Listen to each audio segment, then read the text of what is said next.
আসসালামু আলাইকুম, সবাইকে স্বাগতম। সাইকেল চৌষট্টি জেলা ভ্রমণে আজকে ষষ্ঠ দিন। আজকে আছি লালমনিরহাট, একটি ওই দেশের ঐতিহ্যবাহী মসজিদ।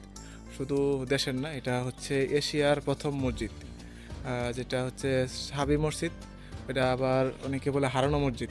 মানে ওইটা ইসলামিক সাল অনুযায়ী হিসাব করলে প্রায় 1377 বছর আগের মসজিদ এটা। তো ওই যে মসজিদের আহ, ফলক।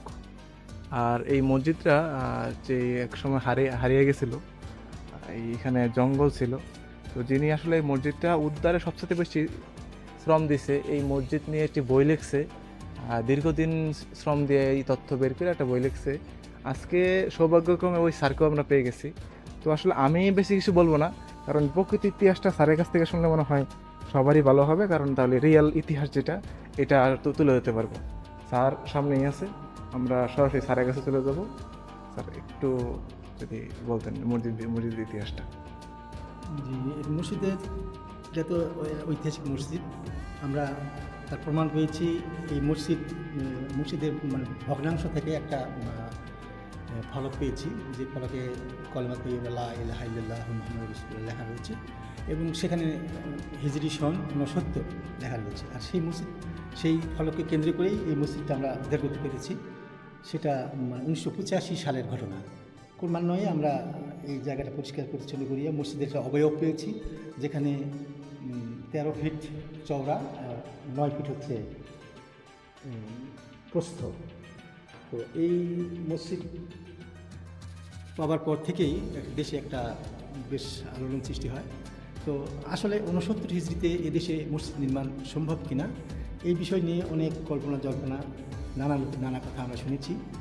তারই ভিত্তিতেই আমি এইটা তুলে ধরার জন্য আমি একটা গবেষণা কর্ম চালাই, যেখানে আমি দেখতে পেয়েছি, খুব সংক্ষিপ্ত করে বলতে হলেও আমরা বলতে পারি যে হুজুর পাক সাল্লাল্লাহু আলাইহি ওয়াসাল্লামের মামা সাহাবায়ে আবু ওয়াক্কাস, উনি হিজরি সন গণনার 4-5 বছর আগে সৌদি আরব থেকে চীনে রওনা দেন, এবং পথিমধ্যে 9 বছর কাটিয়ে চীনে পৌঁছেন, এবং সেখানে কোয়াংটা নগরীতে একটি মসজিদ নির্মাণ করেন, যেটা হিজরি 5 অথবা 3 সনে, যে মসজিদটি এখনও প্রতিষ্ঠিত রয়েছে। তো এখন আমরা ধরে নিতে পারি যে ওই সময় চীনে যেতে হলে, সৌদি থেকে চীনে যেতে হলে বাংলাদেশ এই বুক চিরে যাওয়া ছাড়া কোনো উপায় ছিল না। এবং চিটাগংয়ে একটা বৃহৎ জাহাজ কারখানা ছিল। সেখানে বিভিন্ন দেশের ব্যবসায়ীরা তাদের জাহাজ এনে এখানে নোঙর গাড়ত, এবং সেখান থেকে বাংলাদেশের যেখানে লোক চলাচল ছিল, লোকের বসবাস ছিল, সেখানে গিয়ে তারা ব্যবসা বাণিজ্য করত। তো এই মসজিদের সামন দিক দিয়ে একটা বিশাল নদী ছিল এক সময়, যেটা এখনও নদীর আকার বহন করে চলছে। এই নদীটি ছিল তিস্তা নদী। এই তিস্তা নদীটি কালের প্রবাহে এখান থেকে ওদিক দিয়ে পশ্চিমে 19 কিলোমিটার এবং দক্ষিণে 9 কিলোমিটার দূর দিয়ে প্রবাহিত হচ্ছে। এক সময় এই নদীতেই লোকজন চলাচল করত, এবং এই নদীর পার্শ্বে একটা জায়গা এখন উদ্ধার করা হয়েছে, যেখানে কিছু পুরাকীর্তি পাওয়া গেছে, যেখানে বাড়িঘর পাওয়া গেছে। এখানে আছে যে এখানে জনশ্রুতি আছে যে এইটা একটা রাজার বাড়ি ছিল, এবং এটা নদী প্রবাহিত হয়েছিল, এবং এখানে একটা জনগণ চলাচল করত, এবং একটা বাজার ছিল। তো সেই সূত্র ধরে আমরা ধরে নিতে পারি যে আবু ওয়াক্কাস যখন এদেশে আসেন, এদেশে বুক চিরে যখন যান, এই পথিমধ্যে যে 9টা বছর এই সৌদি আরব থেকে চীন যেতে 9টা বছর যে কাটিয়েছেন, তো নিশ্চয়ই 9 বছর লাগে নাই যেতে। তো ওনার প্রতিটা মঞ্জিলে ওনারা 2 বছর করে ওনারা সময়ক্ষেপণ করেছেন, এবং সেখানে চারিদিকে চলাচল করেছেন, লোকজনের সঙ্গে মেলামেশা করেছেন, তাদেরকে ইসলামের দাওয়াত দিয়েছেন, এবং ক্ষেত্র বিশেষে মসজিদ নির্মাণ করেছেন। তো সেক্ষেত্রে আমরা ধরে নিতে পারি যে তাদেরই কোনো কাফেলা এখানে এসে লঙ্গর গেড়েছে, এবং এখানে লোকজনের সঙ্গে যোগাযোগ করে প্রয়োজনীয় সংখ্যক মানুষকে মুসলমান ধর্মে ধর্মিত করবার পর এখানে যখন প্রয়োজন মনে হয়েছে যে একটা মসজিদ নির্মাণ করা দরকার, তখন হয়তো এখানে এই মসজিদটা নির্মিত হয়েছে, যেটা প্রথমে পাকা ছিল না, হয়তো খুঁটি দিয়ে গাছের পাতা লতা দিয়ে এই মসজিদটা করা হয়েছে। পরবর্তীতে এটা পাকাকরণ করা হয়েছে, যেটা নির্মাণ সালটা 69 হিজরি সমান নির্মাণকালীন সময়ে এটা করে দেওয়া, মানে সেটে দেওয়া হয়েছে। স্যার এই পাথর এখানে এখানে একটা বিষয় আপনারা দেখতে পাবেন, এখানে যে ইটগুলো ছিল সবগুলো হচ্ছে অসমতল, হাতে তৈরি। ইটগুলো কোনো ডাইস দিয়ে তৈরি করা হয় নাই। 3 ধরনের ইট ছিল, কোনোগুলোর পুরুত্ব 1.5 ইঞ্চি, কোনোগুলো 1 ইঞ্চি, কোনোগুলো 6 ইঞ্চি লম্বা, কোনোগুলো 5 ইঞ্চি লম্বা, কোনোগুলো 4 ইঞ্চি লম্বা। আর যে ফলকটি পাওয়া গেছে সেই ফলকটি হচ্ছে এই ফলকটি। এখানে যে কলমাতে ইবাল্লাহ ইলাহা ইল্লাল্লাহু মুহাম্মাদ রাসূলুল্লাহ, এই হিজরি 69, এটা স্পষ্ট এখানে লেখা রয়েছে। তো এই মানে পাথরটি, মানে এই পাথর নয়, এটা পোড়ামাটি। এই পোড়ামাটির ফলকটি এখন বর্তমানে রংপুর জাদুঘরে রয়েছে। এখানে আপনারা যে কোনো মুহূর্তে গেলেই আপনারা দেখতে পাবেন সেখানে। তো এটাই মোটামুটি ইতিহাস। এটার পর জানাজানি হয়ে গেলে দেশের বিভিন্ন অঞ্চল থেকে, এমনকি দেশের বাইরে থেকে লোকজন এসে দেখেছে। এবং এইটা মসজিদ যে 69 হিজরিতে নির্মিত, এই বিষয়ে আসলে 69 হিজরিতে মসজিদ নির্মাণ সম্ভব কিনা এই বিষয়ে একাধিক সেমিনার সিম্পোজিয়াম হয়েছে। মাওলানা মহিউদ্দিন খান রহমতুল্লাহ আলাহি মাসিমুদ্দিনের সম্পাদক, উনি এই মসজিদটা পুনর্নির্মাণে এবং সংস্কারের জন্য এটা কাজ হাতে নেন। এবং তিনি তার জীবদ্দশায় এই মসজিদকে কেন্দ্র করে উনি 60 শতক জমি এখানে খরিদ করান এবং এই মসজিদের অবয়ব, মানে কিছু নির্মাণ কাঠামো তৈরি করেন। তারপর উনি 2016 সালে ইন্তেকাল করবার পর তার ছেলে এবং আমরা যারা রংপুরবাসী এবং লালমনিরহাটবাসী আছি এবং স্থানীয় তাদের সবাই মিলিয়ে এখানে একটা কমপ্লেক্স করার চিন্তা ভাবনা করেছি। তার এই অংশ বিশেষ হিসেবে এখন মাদ্রাসা চলছে, নুরানি এবং হাফিজিয়া মাদ্রাসা চলছে। আশা করছি এটা অদূর ভবিষ্যতে আরও উন্নতি হবে। স্যার আর হচ্ছে আপনি এটা নিয়ে যেটা বই লিখছিলেন, কত বছর লাগছিল? মানে টোটাল বইটা করতে আমি আর বইটা করার মধ্যে একটা ইতিহাস আছে। এটা ঢাকায় একটা সেমিনার হয়েছিল, তো ওখানে আমাদের ঢাকার কিছু সাংবাদিক আমাকে মানে প্রশ্ন জর্জরিত করছিল যে 69 হিজরি মানে 622 খ্রিস্টাব্দে কীভাবে বাংলাদেশে মসজিদ হওয়া সম্ভব বা কীভাবে মুসলমান আসলো। তা আমি তো আগেই বলেছি যে 69 হিজরি কেন, হিজরির সন মানে গণনার আগেই সাহাবায়ে কেরামগণ আমাদের বাংলাদেশের বুক সিরিয়া চিনে গেছে। সুতরাং 69 হিজরিতে মসজিদ নির্মাণ করা কোনো ব্যাপারই না, এটা পসিবল।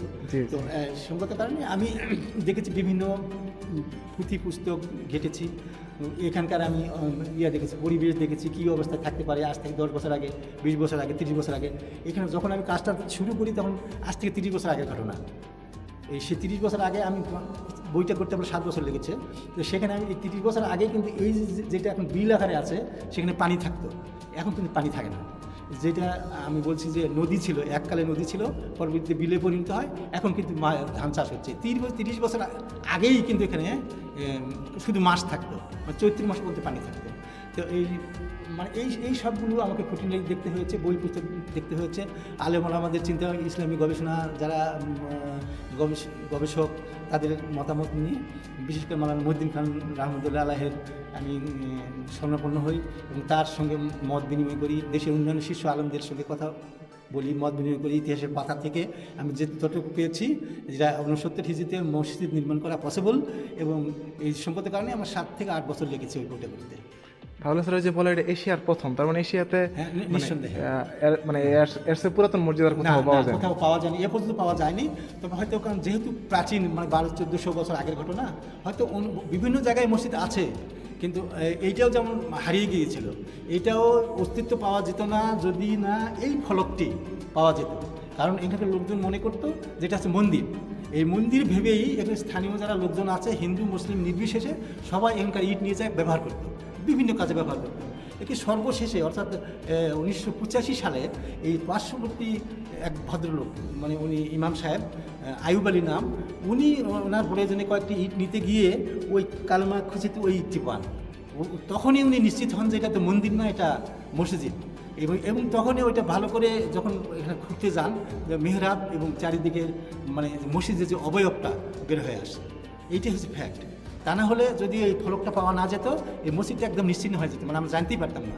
তো এইরকম হয়তো বাংলাদেশের বিভিন্ন অঞ্চলে এরকম অসংখ্য মসজিদ হয়তো আছে বা ছিল, যেটা আমাদের প্রয়োজনীয় মানে প্রমাণ সাপেক্ষে আমরা উদ্ধার করতে পারিনি। জি স্যার, বুঝতে পারছি। আর কোনো প্রশ্ন?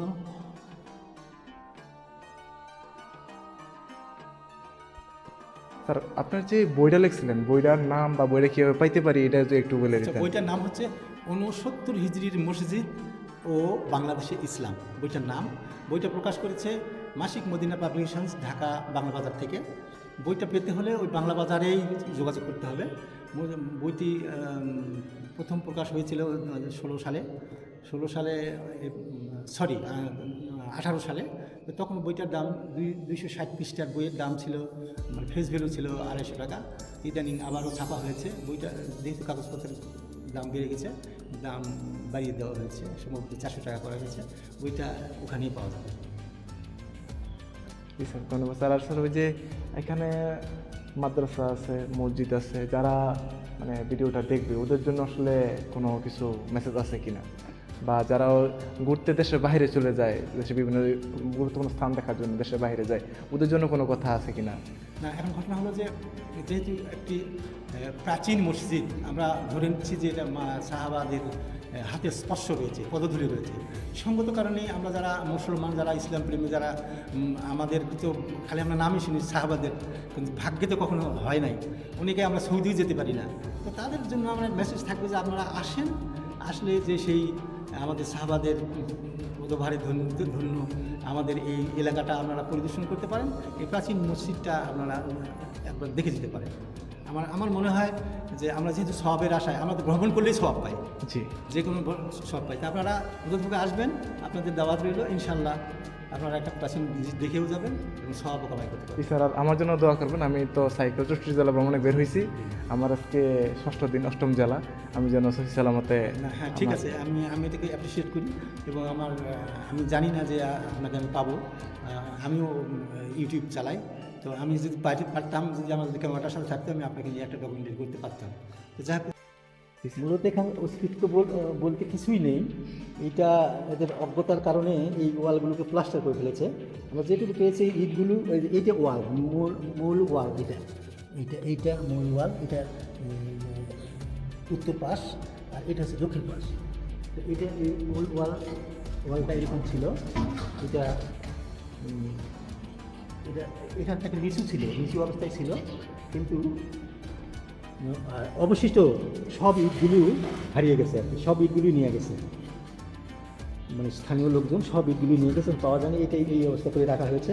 তো আমাদের আশা আছে যে আমরা মানে পুরাতত্ত্ব বিভাগের সঙ্গে যোগাযোগ রেখে আমরা এটাকে যদি আগের অবয়বে ফিরিয়ে নিয়ে আসতে পারি, আমরা চেষ্টা করব। যদি আগের অবয়বে ফিরে আনা যায়, সেটা মানে দর্শকদের জন্য, দর্শকরা এইটা দেখার জন্যই আসে, এটাই মূল আকর্ষণ। সেটাকে যদি আমরা এইভাবে ফেলে রাখি,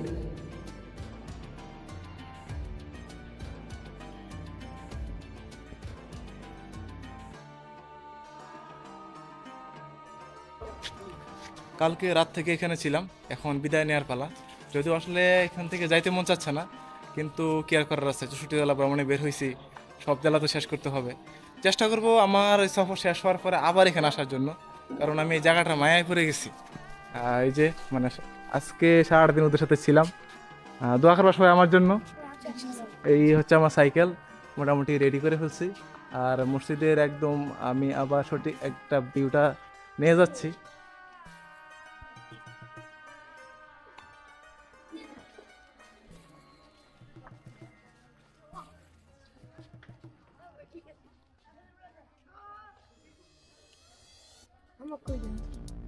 এটাই হচ্ছে সেই প্রধান ফটক। আর আমি তো ভিডিওতে দেখাইলামই যে ওইখানেই মূলত এই মসজিদের যে অবয়বটা ছিল, এটা সংস্কারে আরও কাজ চলতেছে। এটা রয়েছে সেই নেম প্লেট। তো অবশ্যই আপনারা এই বাংলাদেশের ঐতিহ্যবাহী জায়গাটি পরিদর্শন করতে আসবেন, সবার আমন্ত্রণ রইল। সবাই ভালো থাকবেন। আসসালামু আলাইকুম।